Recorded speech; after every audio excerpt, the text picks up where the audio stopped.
Early this summer, after a spooky bit of ritual in a remote and rather scary place, I found myself sitting on an ancient burial mound with a woman who described herself as a witch. We were chatting and relaxing, as you do on these occasions, over a goat horn of mead, when she asked me what other groups I'd encountered. One name visibly shocked her. "I refuse to be in the same programme as chaos magicians," she said. "They're the sort of people who get the occult a bad name."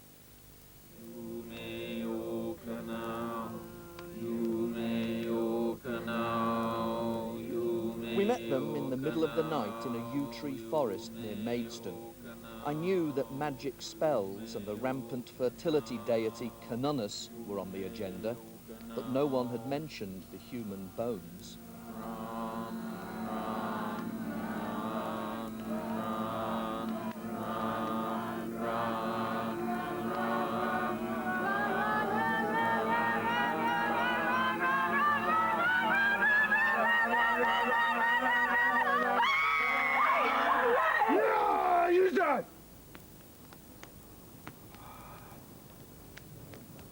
Well, the important thing to remember is chaos magic isn't a cult, it's not a religion, it's an approach. So basically it can be anything that you want it to be. There is a quite well-known maxim of chaos magic, which is used quite often, is that nothing is true, everything is permitted. The only rule is your imagination's the only dictator, so you can really use your imagination to set yourself free. We're going to try and get ourselves into a state of gnosis. Hum gently, calm our minds, and we're going to find an obstacle you want to remove from your life. But I don't have to state to you what it is? No, keep it to yourself. It's entirely up to you. But hopefully what we're going to try and do and get down on this paper is a sigil, a pictorial representation of that desire. The desire, in this case, to remove that obstacle.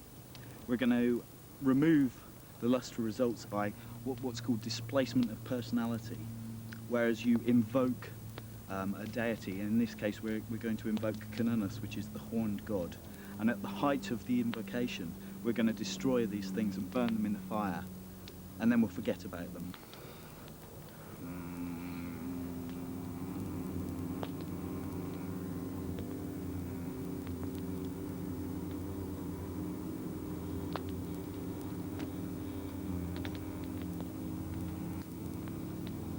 I call on the power of dissolution that rips away the masks that bind us, to switch the skins we cast around us.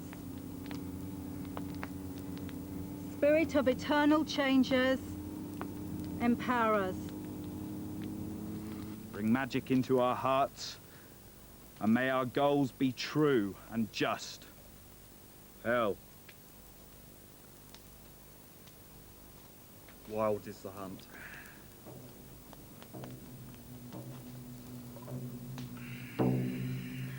Canunus! Fusion, synergy of man and beast. Come here and do our will. Canunus, do our will. Synergy of man and beast. Chaos magicians are ostracised by many pagan groups because they have no moral or ethical code. They steal ideas and imagery from many belief systems and use them for their own purposes. Lock in anger, lock in race. The aim of their magical rituals is simply the fulfillment of their own wishes, whatever they might be. I was starting to get an inkling that maybe this wasn't for me.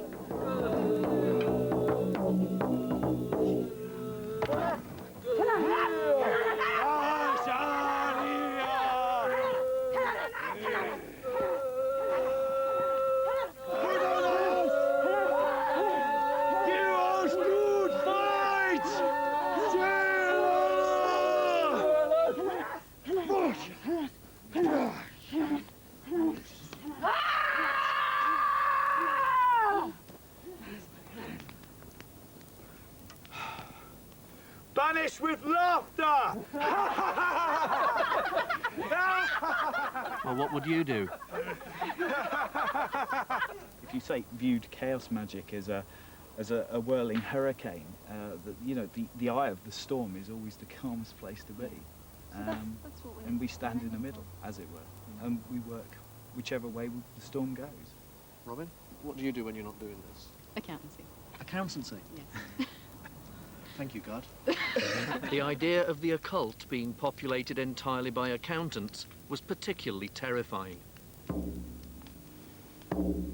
Slowly let your consciousness sink, slither down your spine. Lower, slowly let your consciousness slink down your spine. This ritual had been prepared to enable me to get in touch with my inner animal and embrace the bestial side of my nature.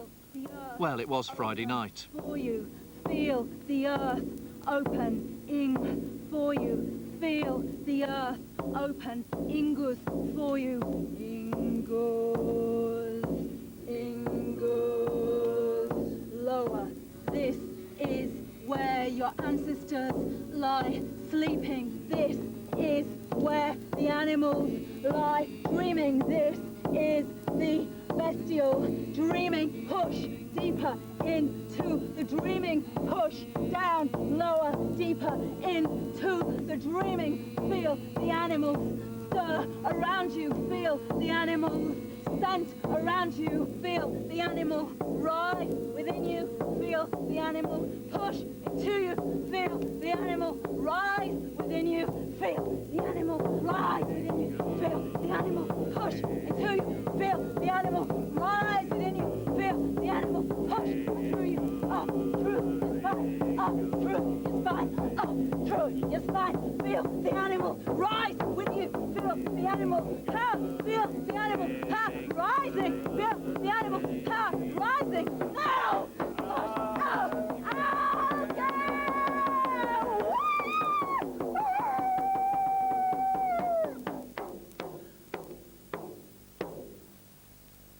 What's the polite thing to say in this sort of situation? I feel slightly different. Okay, good. It's like an adventure. We're sort of branching off. You can look at it as like a sort of free-fall experience. You know, to some that could be perceived as being a little bit dangerous. It's like, but basically all you're trying to do is achieve a panoramic perspective in the same way as an animal has. Just to think as achieve well- pure focus in the same way as an animal. It might sound a bit paradoxical, but it does make sense. Venture deeper, deeper, deeper, deeper. To round off my evening, they'd lined up a visualization that would confront my fear of sex and death. It occurred to me that with my eyes closed, I couldn't see what they were up to, but quite frankly, I was too scared to open them. Deep in the labyrinth. Walk the labyrinth. Deep in the labyrinth. And now you see her spider in the labyrinth. Sucking you into the labyrinth. It sucks between now. Deeper, tighter, stronger, with your eyes. We have to recognise the paradox of life, you know, and that sometimes you can achieve things through the strangest and most bizarre ways. I'm doing things that now are what I want to do in my life. Yeah. I've got my life in order, as it were, through chaos, which is a paradox. What a brilliant paradox, though, but, you know, that's the way it works. I suppose on the face of it, chaos magicians and the Summit Lighthouse don't have a lot in common. Well, a fondness for chanting, perhaps. A taste for exotic artifacts, maybe. Oh, and ritual use of the sword or meat cleaver, I'll grant you that. But otherwise, worlds apart, except for the support of the group, which seems to be crucial to all belief systems. The group gives security. It provides answers. And it also, and don't underestimate the importance of this, gives you someone to talk to when the prayer meeting's finished or the bonfire's gone out. But I think of all the people I met on this journey, the one who left me most convinced that he'd found what he was looking for practiced his beliefs quite alone. in Essex.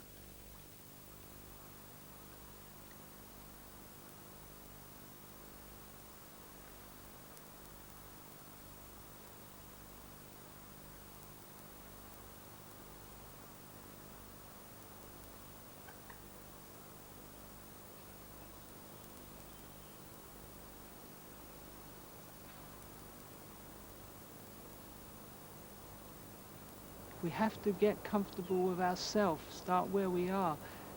It's all there within us. If only we can get quiet enough to hear the real tune of things. Alan Redman is the only Westerner ever to be ordained as a priest in a Chinese Taoist monastery. The consciousness that you have now is a limited consciousness. When that consciousness expands, you experience the oneness of things, that you are much more than you perceive. It's not about trying to be in a certain way. It's actually being very comfortable with yourself, and you accept yourself as you are. The Tao Te Ching says a journey of 1,000 miles starts under your feet, where you are now. So first, you have to get really comfortable with yourself and find out what your process is. Alan lives in a block of flats in Epping, and each day he travels to a nearby new town where he's worked for many years as a gardener for the council. Each day he also crosses the road into Epping Forest, where he performs his Tai Chi. One summer, I noticed 2 policemen walking across the field towards me, and they stopped a little way back from me, and then when I'd finished doing the form, they come up to me and they said, we've had a complaint that someone's acting very strange around here, and we can see you're doing something, but it's a bit strange for you. What is it? And I said, it's Tai Chi. And they said, well, if I was you, I'd stick to jogging. This is Epping, you know. At some point on this journey, it struck me that what we're all concerned about isn't the meaning of life, but the meaning of death. What do you think happens when we die? One of the things that my master said, that when someone asked him that question, he said, what happens to you when you die? And he said, I don't know. And they said, but you're a Taoist master. And he said, but not a dead one.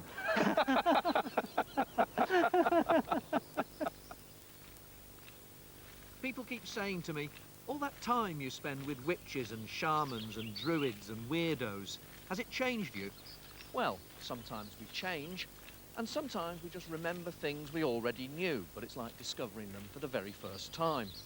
Like reverence for the landscape, respect for our ancestors, and the power of ritual, especially if you're dressed up in a daft robe and a silly hat. But if I only take one thing away from all this, I think it'll be something that one of my new pagan friends told me. He said that the secret of a balanced life is reverence and mirth in equal measure.